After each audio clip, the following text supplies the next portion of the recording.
I guess that I learned that thankfully I don't really get tired of his music. I still love it as much as beforehand. Um, Most of the new discoveries, I guess, I tried to get from the score itself, and just you always discover something new that you missed. So for us, it's kind of our textbook on how to do things. Um, yeah, in terms of preparation, it was a grueling process, but in some ways, it was very enjoyable, and I think it was all worth it in the end. So, well, some stages left stronger fractures for different reasons. Some maybe shakier because it's very strong nerves in Warsaw, of course, but maybe in some ways my favorite performance of myself was the finals. It wasn't the most perfect, but I think I enjoyed myself the most out there. I can't say that anything really stands out. Maybe that in his music, the textures are often, it's a classical style of left hand, the sort of arpeggios or whatever, right? It's very classically written. And then the right hand soars above it with the singing melody. And I guess as I got older, more people told me that I should focus on not necessarily making it stand out, but realizing the beauty in the left hand as well.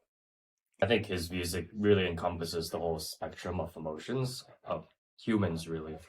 I think you have to sort of balance the inner strength and ability that a lot of his music has, but also be willing to reveal the vulnerability that he also always has. I guess looking back, I'll be able to see myself on the Warsaw Philharmonic 4 times. That's pretty surreal. Not everyone has the chance.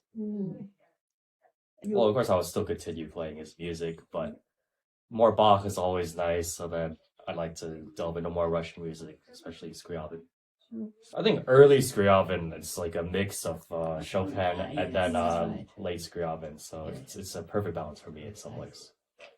To Chopin, I mean, his music has given so much to the world. It's almost not right to put it into words. But yeah, just that in some ways, his music was my first love in terms of music. So it's always going to be very special for me. That was probably around 5 or 6 shortly after I started playing the piano and learning to read music that was more complicated. Sort of just juggling the hours of repertoire that you have to prepare at an adequate level. And of course, in terms of major competitions, it's not the most rigorous in terms of the requirements. But I also think there's some sort of added feeling that the Warsaw nerves are different from anything else. I'd like to finish and record all 24 of the Chopin preludes. And then, yeah, so I guess that's something to look out for. Thank you so much.